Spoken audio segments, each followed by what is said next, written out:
AVP 24 news पर वक्त हो गया है दिन भर की 10 बड़ी खबरों का। पेगासस द्वारा मंत्रियों, अधिकारियों, मीडिया कर्मियों पर कथित जासूसी किए जाने को राजद्रोह करार देते हुए कांग्रेस के पूर्व अध्यक्ष राहुल गांधी ने गृह मंत्री से इस्तीफे की मांग की है। संसद परिसर में पत्रकारों से वार्ता के दौरान राहुल ने कहा, गृह मंत्री अमित शाह को इस्तीफा देना चाहिए और प्रधानमंत्री की भूमिका की उच्चतम न्यायालय की निगरानी में जांच होनी चाहिए। इस मुद्दे को लेकर राहुल ने कांग्रेस कर्मियों संग संसद परिसर में महात्मा गांधी की प्रतिमा के समक्ष प्रदर्शन किया और केंद्र सरकार पर जोरदार हमला बोलते हुए कहा, सरकार ने पेगासस का इस्तेमाल राजनीतिक हथियार के तौर पर किया है। मेरा भी फोन टैप हुआ है।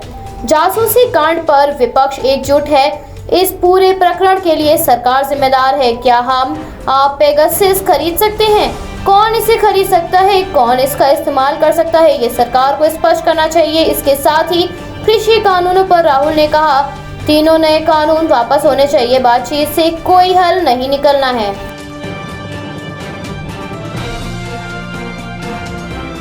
उत्तर प्रदेश के मुख्यमंत्री आज 3 दिवसीय दौरे पर गोरखपुर जाएंगे, जहां वो सैनिक स्कूल की आधारशिला रखने के साथ ही शनिवार को गुरु पूर्णिमा के मौके पर श्रद्धालुओं को आशीर्वाद भी देंगे। इसके साथ ही मुख्यमंत्री द्वारा प्रधानमंत्री के प्रस्तावित 9 मेडिकल कॉलेजों के लोकार्पण कार्यक्रमों की तैयारी की समीक्षा भी की जाएगी, जिसके लिए मुख्यमंत्री देवरिया और सिद्धार्थनगर भी जाएंगे। मुख्यमंत्री के आगमन की अभी तैयारियां प्रशासन ने शुरू कर दी हैं। शिलान्यास करने के साथ ही वो जनसभा को भी संबोधित करेंगे। इस दौरान डिप्टी सीएम दिनेश शर्मा भी मौजूद रहेंगे। अधिकारियों के साथ विकास कार्यों की समीक्षा भी मुख्यमंत्री कर सकते हैं।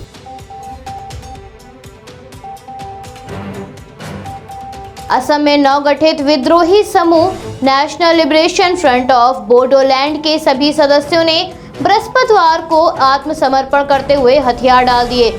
जनवरी 2020 में जब तीसरे बोडो शांति समझौते को मंजूरी दी गई थी, तब इसकी मुखालफत करते हुए एम बाथा के नेतृत्व में NDFB के कुछ असंतुष्ट कैडरों के जंगल में लौटने के बाद ये संगठन बनाया गया था। ये ज्यादातर BTR में सक्रिय था। असम के मुख्यमंत्री हेमंत बिस्वा शर्मा ने इस मुद्दे पर अपने विचार साझा करते हुए कहा, सरकार की नीतियों में लोगों का भरोसा मुख्य धारा में लौटने के NLFB के फैसले से परिलक्षित होता है। मैं उनकी घर वापसी का स्वागत करता हूं। स्वागत करने के साथ ही उन्होंने आगे कहा, असम सरकार BTR के स्वर्गीय विकास के लिए प्रतिबद्ध है और बोडो लोगों को अद्वितीय सामाजिक, सांस्कृतिक और राजनीतिक पहचान की रक्षा करेगी।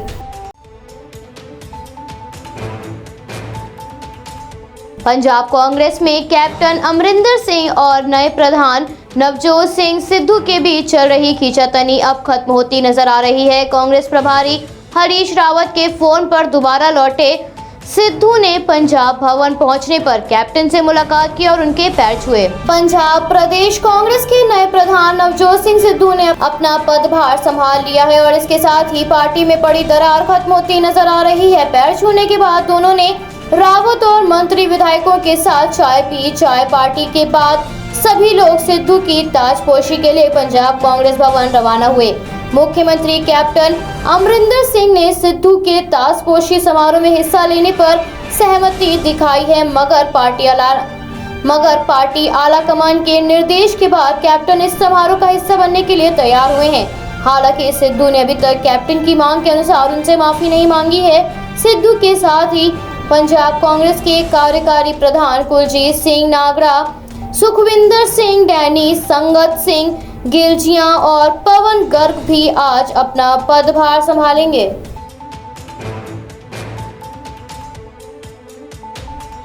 मॉनसून सत्र के चौथे दिन संसद की कार्यवाही शुरू होते ही कथित पेगासस जासूसी केस को विपक्ष ने लेकर जमकर हंगामा किया। वहीं उच्च सदन में गुरुवार को अजीब और शर्मनाक घटना देखने को मिली थी।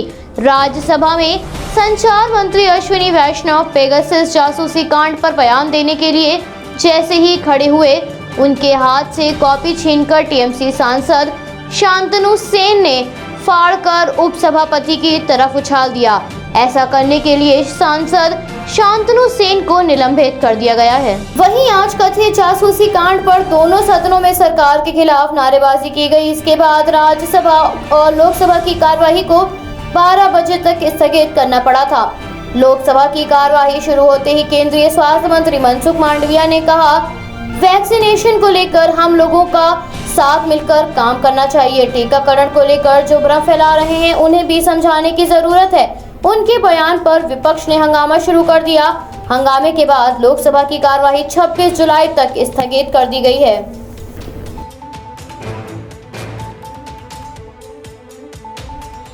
मॉनसून के आगमन के बाद भारी बारिश से महाराष्ट्र में मुंबई में मुश्किलें बढ़ती जा रही हैं। मुंबई के साथ साथ सांगली, अकोला, अमरावती, नागपुर, कोल्हापुर समेत कई जिलों में भारी बारिश से बाढ़ के हालात पैदा हो गए हैं। राज्य की कई नदियां भी उफान पर हैं। खतरे के निशान से ऊपर बह रही नदियों के कारण बाढ़ के हालातों को देखते हुए स्थानीय प्रशासन की टीमों के अलावा वायुसेना व एनडीआरएफ की टीमें राहत बचाव कार्य में लगी हुई हैं।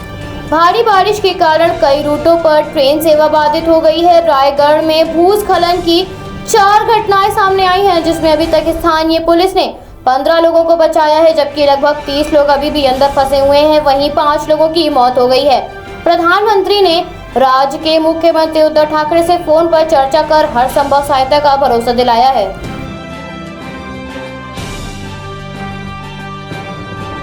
कोरोना संक्रमण में एक बार फिर वृद्धि होने लगी है, जो चिंताजनक स्थिति की ओर इशारा कर रहा है। हालांकि आज आए मामलों में कुछ राहत है। स्वास्थ्य मंत्रालय से प्राप्त जानकारी के अनुसार पिछले 24 घंटों में कोविड-19 के 35,342 नए मामले सामने आए। 483 लोगों ने इस महामारी के कारण अपनी जान गंवाई है। महामारी से ग्रस्त होने वाले लोगों की संख्या लगभग 3,12,93,000 के पार है। वहीं इस समय भारत में कुल मौतों की संख्या 4,19,470 है। भारत में कोरोना की दूसरी लहर के दौरान लोग इस महामारी की चपेट में लगातार आ रहे हैं।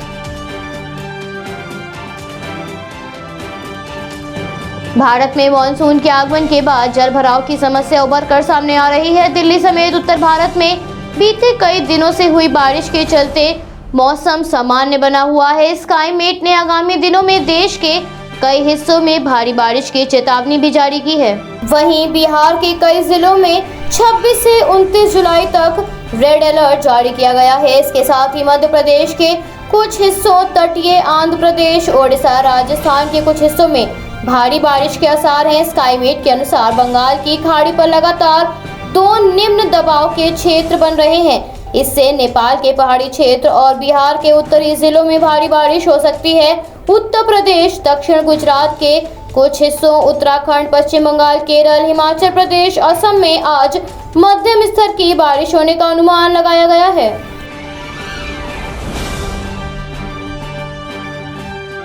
सुरक्षा बलों के हाथों एक और बड़ी कामयाबी लगी है। जम्मू कश्मीर के कर्नाचक इलाके में सुरक्षा बलों ने एक पाकिस्तानी ड्रोन को मार गिराया है। गिराए गए ड्रोन में 5 किलो IED भी बरामद हुआ है। पुलिस ने बताया ड्रोन को भारतीय सीमा के 6 किलोमीटर अंदर मार गिराया गया है। पिछले कुछ दिनों से ड्रोन के जरिए आतंकवादी गतिविधियां बढ़ती जा रही हैं। खुफिया एजेंसियों के अंदेशे के अनुसार आतंकवादी ड्रोन के जरिए किसी बड़ी साजिश को अंजाम देने की फिराक में है। ऐसी स्थिति में इस चुनौती से निपटने के लिए सुरक्षा बलों ने भी रणनीति तैयार कर ली है। अतिरिक्त पुलिस महानिदेशक जम्मू क्षेत्र मुकेश सिंह ने कहा, पुलिस को एक विशिष्ट इनपुट मिला था कि आतंकी संगठन जैश-ए-मोहम्मद अखनूर के पास एक ड्रोन के माध्यम से एक पेलोड गिराने की योजना बना रहा है। हमने संदिग्ध का इंतजार किया, लेकिन कोई नहीं आया।